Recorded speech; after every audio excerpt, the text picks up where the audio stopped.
Murray. Hey, it's Mr. Franklin. Buddy, come on, Gene. That's all bullshit. Thank you, Murray. I feel like I know you. I've been watching you forever. Thank you. What's with the face? I mean, are you part of the protest? Or? No, I don't believe in any of that. I don't believe in anything. I just thought I'd be good for my act. For your act. Didn't you hear what happened on the subway? Some clown got killed. He's aware of that. Yeah. No, I hadn't heard. Yeah. You see, this is what I'm telling you. The audience is going to go crazy if you put this guy on. I mean, maybe for a bit, but not a whole segment. Gene, it's going to work. It's going to work. We're going to go with it. Thank you, Murray. A couple of rules, though. No cursing, no off-color material. We do a clean show, okay? Mm-hmm. You go on right after Dr. Sally. I love Dr. Sally. Good. Well, someone will come and get you, okay? Perfect. Good luck. Thanks, Murray. Okay. Murray, one small thing. Yeah. When you bring me out, can you introduce me as Joker? What's wrong with your real name? That's what you called me on the show. A Joker. Do you remember? Did I? I don't know. Well, if you say so, kid, Joker it is. It's good. Thanks, Murray.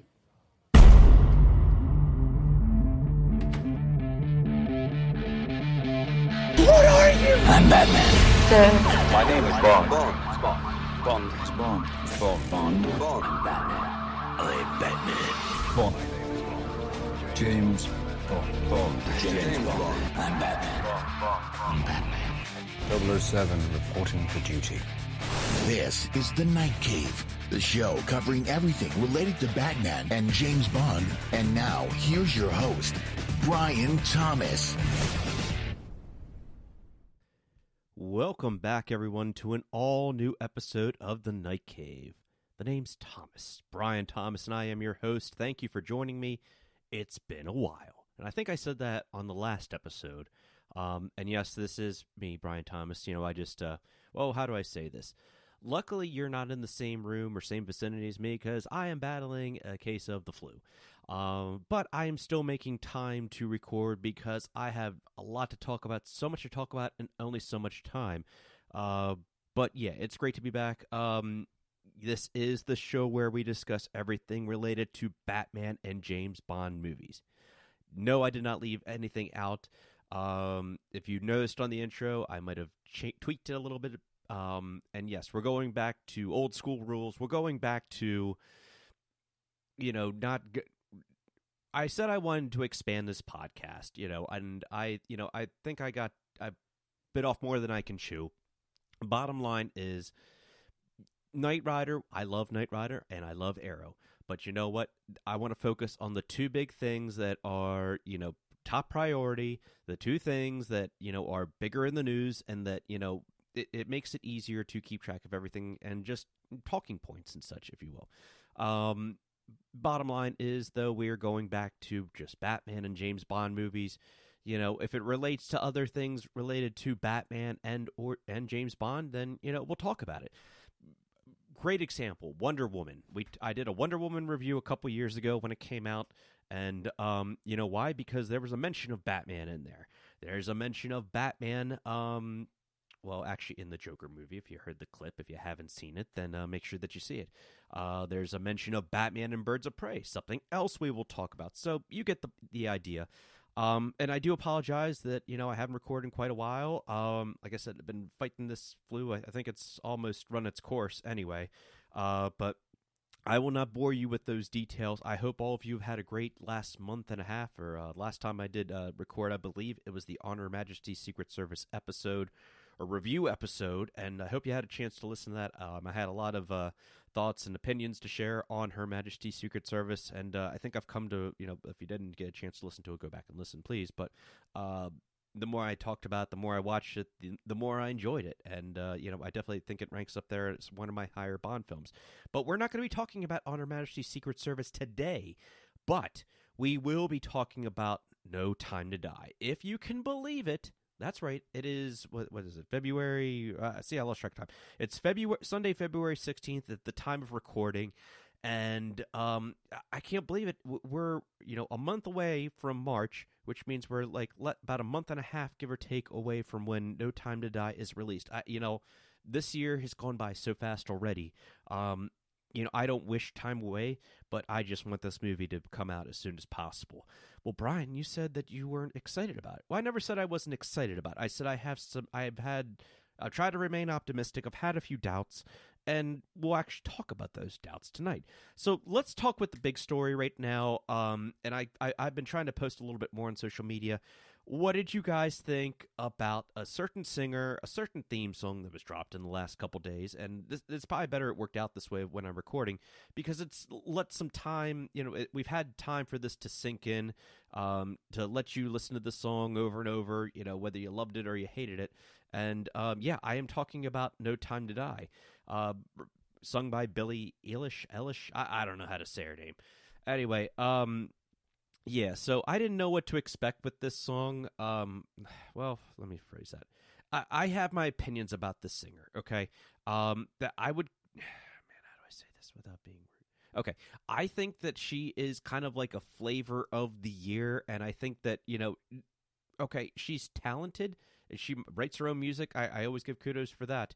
But it's not for me, okay? It's like saying the MCU, okay? Certain movies of the MCU I like, okay? Certain movies of the MCU I do not like, or I don't even wish to see. This would be the closest thing I would say. I don't care for her style of music. I think that it's not counted as singing. I didn't realize it was actually her that sung the thing about the boys or men. I don't remember what the song was that came out this past year, and it just like... I'm like, oh, you're mumbling. That's not singing. Come on, give me some. Put some heart and soul into it. I'm not a music critic, but come on, I'm a music fan, especially a Bond music fan. So when I heard she was going to be singing the theme for No Time to Die, I'm like, oh, No Time to Die. You get me all, you get me all pumped up after the trailers and the TV spots and such. And now you just decide to say, oh, well, we're gonna have Billie Eilish sing the song, and I'm like, oh, crap, this is. I think I wanted to say an M, like a Ralph Fiennes M. Don't cuck it up. And I leave that for you, the listeners, to decide. I will share my opinion right now.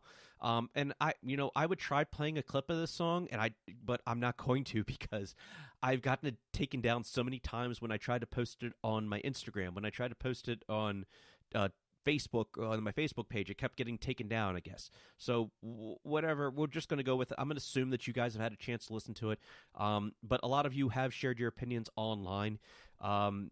So like I said, this song is your typical, and it would fall in between as like an okay kind of a song. It almost sounds exactly what I pictured it.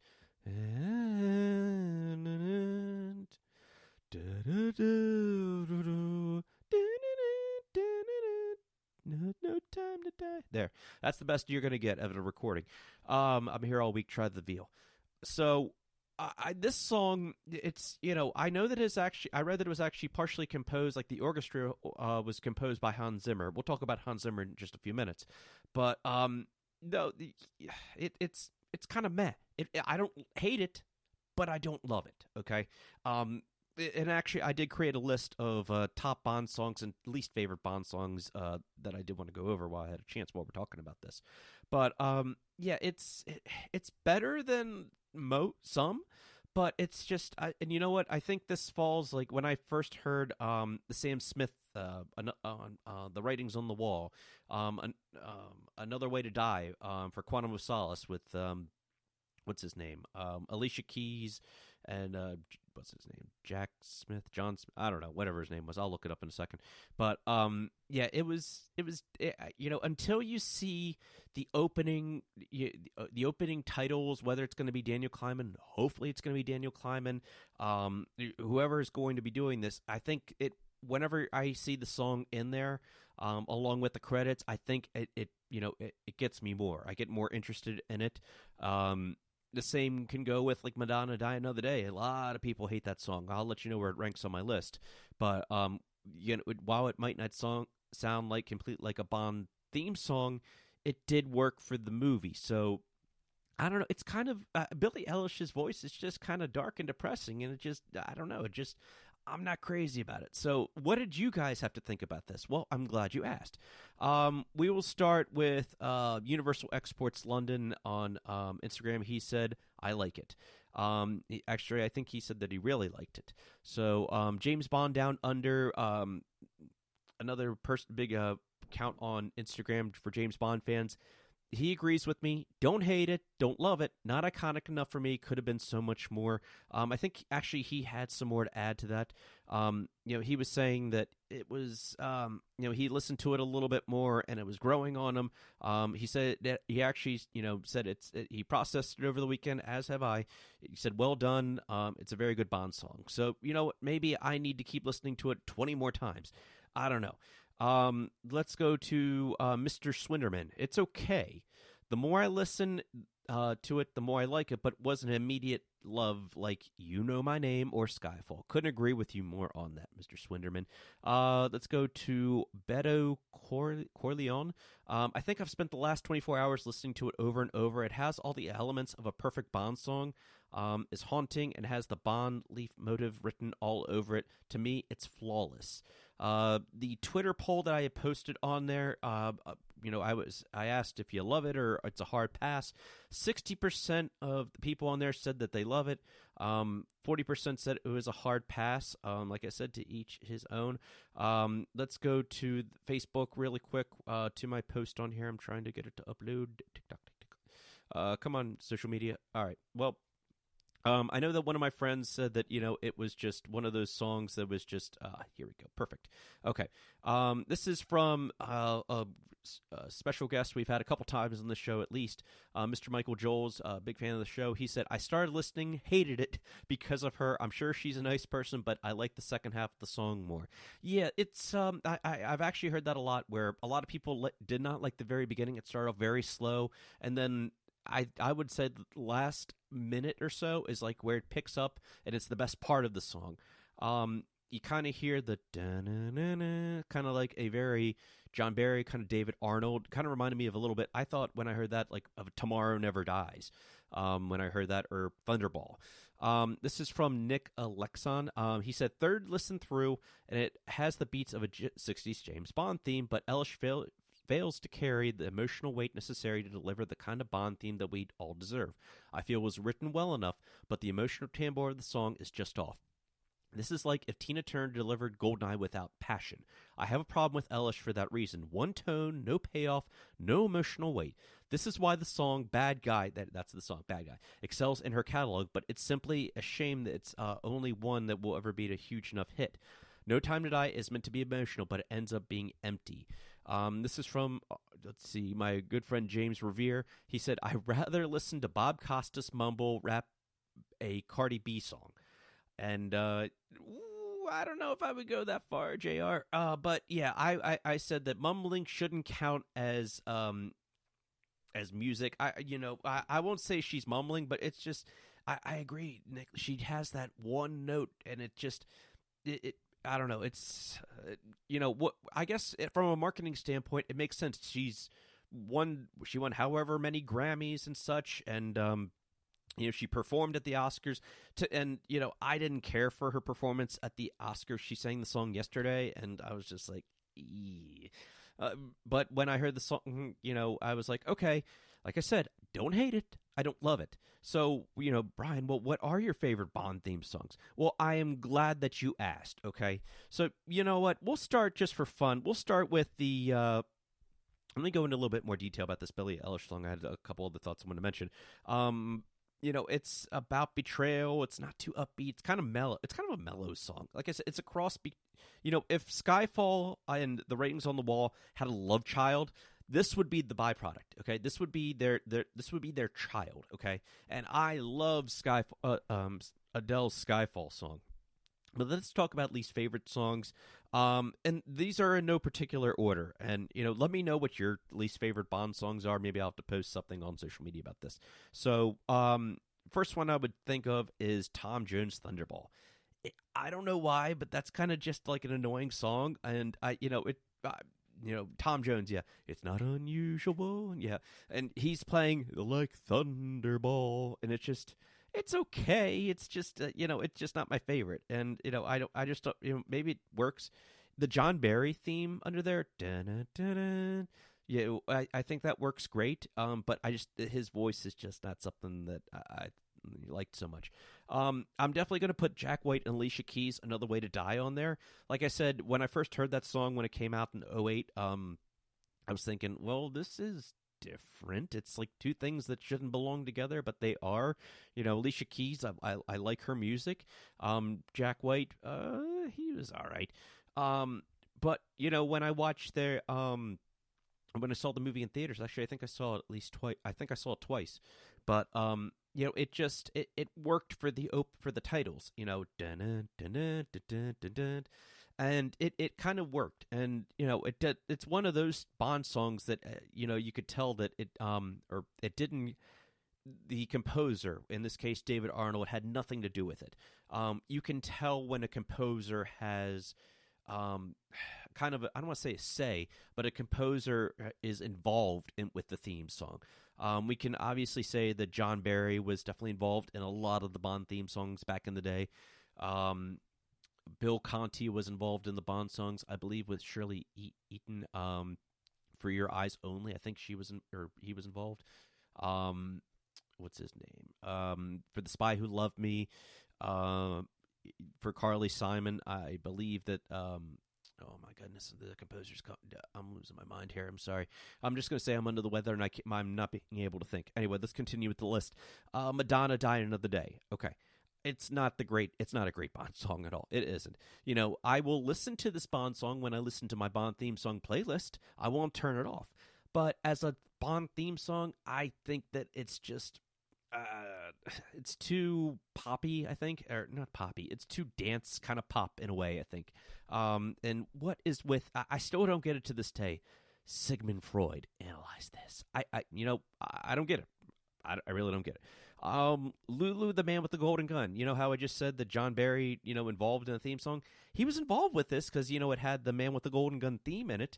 But it's I don't know. I think when they tried more of the rock idea when it came to Paul McCartney in the Wings for Live and Let Die, that worked better. But for this, it just didn't. And it's not. I'm not even looking at the movie here. I'm just saying something about that song. Maybe it's the voice. I'm not so sure. Because not my least favorite. I might say my least favorite is Sam Smith, The Writings on the Wall. It's a very sad song. I don't expect a Bond theme song to always be like happy-go-lucky, energetic and such, but this is just like, oh my god. It makes me think, okay, this is why Daniel Craig wanted to slit his wrist. Because of listening to the song. It was so downright depressing. Sorry for the Sam Smith fans that are out there, but it works. I like when the inspector, when he's flying on the helicopter, he looks at the ring and it immediately goes into the song. I love that part, but I really don't think that it's one of my least favorite Bond songs, I would say.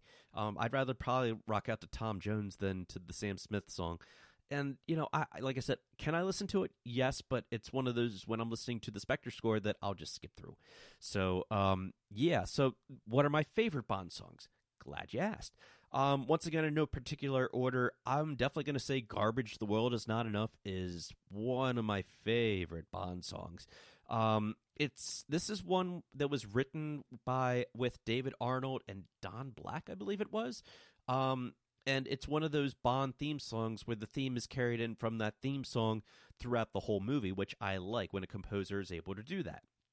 I don't know if David Arnold had a chance to decide, hey, whoever the lead singer for Garbage is, I want to work with you, I want to collaborate with you, and I think we can create this kind of song. It is such a great song. Everything from the lyrics, I love it. This might be one of my longtime favorite ones, and remember, we're not talking about the movie here, okay? So don't start writing bad things to me, right? Writing bad emails to me. Duran Duran, A View to a Kill. When I say upbeat rock song, this nails it perfectly, okay?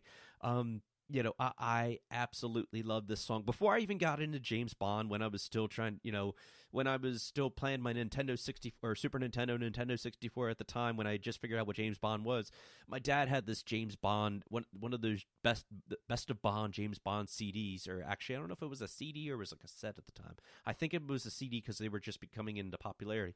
Anyway, I'm like skipping through. I'm like, oh, I love this James Bond theme. What's this 007 John Barry theme? I don't get it. Then I turn on Duran Duran. And mind you, I had never seen any movie besides Goldeneye at the time. And then I'm like listening to this. I'm like, this is a great song. I was like, this can't be a James Bond song. This is too rockish and too upbeat. And you know what? It's still to this day, it's played along the radio a lot. I play it often on my iPhone, and I still love it. I still got love for it. Shirley Bassey, Goldfinger, I think we can all agree that set the template of if Ursula Andrews set a template of what a Bond girl could be. Shirley Bassey's Goldfinger theme song set the template of what Bond themes would be from then on, or it set the bar. Let me rephrase that. It set the bar of what Bond theme songs could be. There's nothing that you can say bad about this song. I don't know. Goldfinger, it's just so good. The horns, everything. John Barry, I think, worked with Shirley Bassey on this, and absolutely love it. Chris Cornell, You Know My Name. Absolutely love this one. This is such a great one, and this is a rock song. But I always remember when this song came out, and I could always, or David Arnold's interview, it's almost kind of like a big F you to everybody who was saying, not my James Bond for Daniel Craig. And you know what? That's exactly what it is. It's like, you know my name. And absolutely love this song. And I was a Audio Slave fan back when when Chris Cornell was still a part of it, before he did this song. So when I heard he was going to do it, I was like, ooh, that's an interesting choice, because he has one of those iconic voices, I would say. So for him to do this song and work with David Arnold, absolutely. I will say the next one I'll put on my list is Adele's Skyfall. If there's anyone that comes in a close tie with You Know My Name, even though they're way two different songs, Adele's Skyfall. Now, Brian, you were just saying that, Billie Eilish's was like really dark and depressing, or the world is not, I'm not sorry, the writing's on the wall. Well, I don't know. All right, maybe you got me there, okay? Either way, ever since I heard the song released before the movie came out, I was like, oh, this is great. This is so great. This is like a throwback. And, you have Adele, and I was like, yes, give me more. I love this. And when I used to run, before I, grew my dad bod, I would be listening to this song when it came time for the Skyfall soundtrack. After I listened to my Quantum of Solace soundtrack, I knew Adele was coming up. I'm like, yes, that's one of the very few Bond theme songs. You Know My Name is definitely another one, but yeah, that's one I can run to, and I just feel like, I'm in the Grand Bazaar on a dirt bike with James Bond in a chase, and it's so good. Oh my God, it just nails it. And this one I would say would definitely be maybe my favorite. Carly Simon, The Spy Who Loved Me. Now, for those of you that haven't been listening to the show as long, or are new listeners, what you may not know is, and maybe this older listeners might know this, I don't know. This song, Carly Simon, The Spy Who Loved Me, has a certain personal touch for me anyway, because it is the song that played for my first dance at my wedding. And yes, I did come out to the James Bond by David Arnold when we were introduced as Mr. and Mrs. Brian Thomas. And I had to fight and plead to get that in there. But I had no problem getting The Spy Who Loved Me as this theme song. It works so well, and for a first dance song, it's what was released in 1977 and still holds up to this day. And it sounds like it was just recorded the other day, and it's just the lyrics, everything about it. Oh my God. It is so good. It's what a James Bond song should be. So yeah, those are my top favorite Bond songs. I'd love to hear what yours are. So let's continue here. I know that we only have about another 20 minutes left, but I'm going to continue with as much as I can in here, because we haven't talked in a while and I have a lot to talk about. So Hans Zimmer is going to be scoring No Time to Die. Okay, well, that's pretty interesting because, I think I've gone on record here saying that Hans Zimmer is one of my favorite all-time composers ever. To me, he's up there with, say, John Barry. If you're a fan of John Williams, I would say he's up there with that. I'm a bigger Hans Zimmer fan than John Williams. That's no insult. That's not meant as a insult to John Williams. It's just that I like more of his music. We all know that he did the Dark Knight trilogy theme, all the music for that, partially with James Newton Howard. He's done Inception. He's done Man of Steel. He did Batman v Superman. He has done Crimson Tide. He did the score to The Lion King. This guy has been around for quite some time. If you haven't heard the Inception soundtrack, you might want to listen. Well, you might want to listen to it or watch the movie and then listen to this because I find this very fascinating, guys, because when Batman Begins came out, it was in 2005. Okay, Christian Bale, real quick, Christian Bale was the new Batman, darker, grittier, yada, yada, yada. Hans Zimmer came on, did the theme, did a whole new Batman theme, got rid of what Danny Elfman did, and just started from scratch. And, it is what it is, and I love the Dark Knight trilogy music. I think it's up there with the James Bond theme, the theme song to that.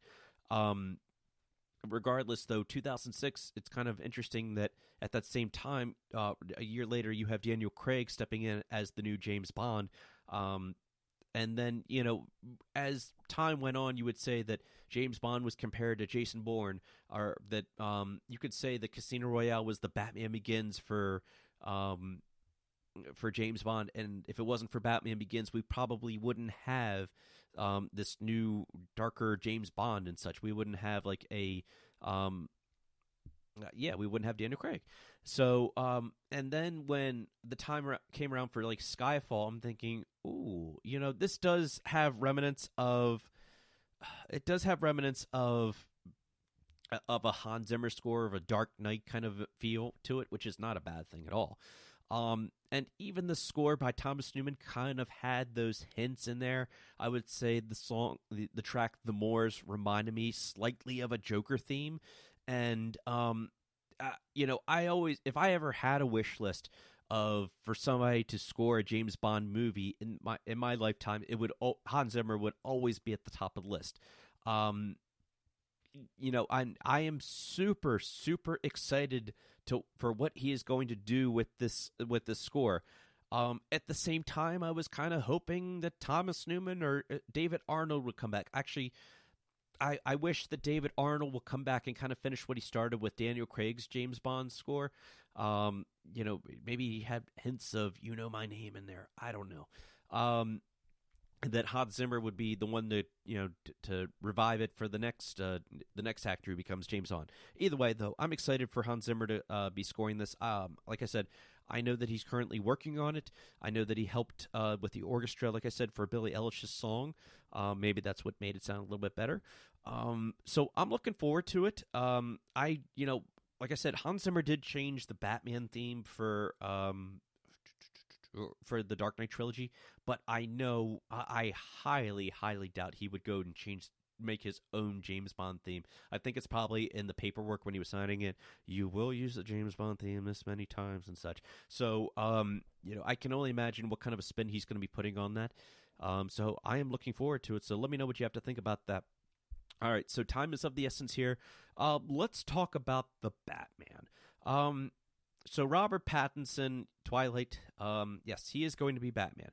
Now, we did get a look at his new suit. So director Matt Reeves, who's currently in the process of directing this movie and such, it's full in production. You have Colin Farrell as the Penguin. Oh my God, my mind's going blank right now. So it's set to be coming out next year. So we've seen we saw this like brief little video on Twitter that Reeves released, and you see like it starts off in all black, and then all of a sudden you see this red light, and you see somewhat of a bat symbol on a bat suit on the chest, and you see, well, I'm looking at stills right now of it, but you're looking at it's an interesting look at the bat cowl, because the bat cowl has more of an opening on the side of the face, usually with like if I'm looking right now at, say, the Keaton bat suit, or if I'm looking at the Christian Bale bat suit, the cowl covers just enough of the face, not so much of the cheekbones and such and jaw. This is completely different, and this could be just a trial run for the batsuit, just to get an idea. As in the words of the great Sir Roger Moore, this one was put out to whet our appetites. It's an interesting look at the batsuit. It doesn't mean people are probably pissed off because the head is missing, or the head of the bat is missing on the symbol of the bat. This kind of reminds me of an Arkham, Batman Arkham Asylum, or Batman Arkham City kind of suit, more of a tech kind of suit.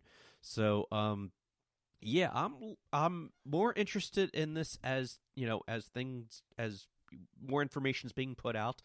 Michael Giacchino had a little bit of a score in there. I couldn't really make out too much of a bat theme, but it kind of had like a Batman theme, kind of they're just his own little version of a bat theme, and I liked it. It's too soon for me to make. I can't make judgment on that, but I did want to bring it up because once again, I tried posting the video that got taken down on Instagram, and it got taken down on Facebook. Thank you very much, Facebook. But regardless, like I said, more information to come out as that. We'll talk more about the Batman on the next episode, whatever they decide to call it, the Batman. Let's talk about the guy in the purple suit. So, I don't think I ever did a review for Joker, and if you want me to do a review for Joker, I would more than be happy to do it. When I say happy, it's. I will say this about the Joker. Joaquin Phoenix, if you didn't know by now, about a week ago, the Oscars came out, and he was awarded the Oscar for Best Actor for his role as the Joker in the movie Joker. I will say that I was very, very happy that he won that. I think that he deserved it. Now, I will say this about the movie. The movie is very, very sad and depressing, but it's a good movie. It's not like my favorite movie, and I don't like even saying the DCEU because it's a standalone film. But what he did, I even posted this also on social media, just saying, kudos to Joaquin Phoenix. You honored Heath Ledger in your role, or your representation of the Joker, but you put your own spin on it. And you can clearly see, and I know that when he was doing some thank you speeches, not exactly at the Oscars, but he was saying thank you, to Heath Ledger for, kind of making this part of the Joker. I guess maybe in a way, when he saw Heath Ledger's Joker, he's like, oh, well, you can put that kind of a spin on it. You don't have to just think of him as the gangster like Jack Nicholson or Cesar Romero. So, yeah, this interpretation Joker is completely different from other ones. If you haven't had a chance to see Joker, I know it's out on Blu-ray, and you can, I think you buy it digitally now also. So if you would like me to do a review of that, I would be more than happy to. I will put it on my to-do list, as well as getting out more recordings every week. Let me talk about Birds of Prey real quick also. Birds of Prey, The Emancipation of One Harley Quinn. I had a chance to actually see this movie about a week or so ago. I haven't had this much fun at a DC movie in such a long time. I would say would be if anybody saw Deadpool, yes, this is a Batman versus James Bond show, a Batman James Bond show, talking about Deadpool, but I can do that because it's me. It had that kind of a feeling, breaking the fourth wall, dark humor, lots of action, and it was bloody. But it was so much fun. And I know that it didn't, the box office, I mean, it came out at number 1 the week before, but it did not make as much money as they were expecting. I think only opened to like 35 million, give or take. I'm sure it'll make back its budget and hopefully make back some money, but the thing is that not many people know about Birds of Prey. They know some people, I bet you probably wouldn't know who Harley Quinn is. And if you saw Suicide Squad and you saw the trailers for this, you probably thought, I hope if it's anything like Suicide Squad, I don't want to see this. But yeah, this is definitely one of those movies I would say that man, it's definitely all about girl power, and it's so great. Oh, I one thing if I haven't said about before, I'm a huge Margot Robbie fan. And well, my wife knows this, so I can already say it. She's probably my top three. Anywho, yeah, and that's not the only reason that I saw this movie, okay? That's not the only reason that I saw this. But yeah, I think she's a tremendous actress. I think she can do no wrong. Her as Harley Quinn is a match made in heaven. She carries this movie the whole way. Yes, it should have been called Harley Quinn and the Birds of Prey. Actually, I think Warner Brothers ended up marketing it or changing the name at the movie theater so it says that. Too little too late, guys, but, nice try. But yeah, the good news is that we are going to be getting more of Margot Robbie in the next year or so. James Gunn is going to be directing a movie. It's supposed to be not so much a sequel, but it's supposed to be a standalone movie or a reboot of Suicide Squad. It's going to be called The Suicide Squad. Margot Robbie will reprise her role as Harley Quinn in there. You're going to have Jai Courtney back in there as Captain Boomerang. You'll have Idris Elba in there.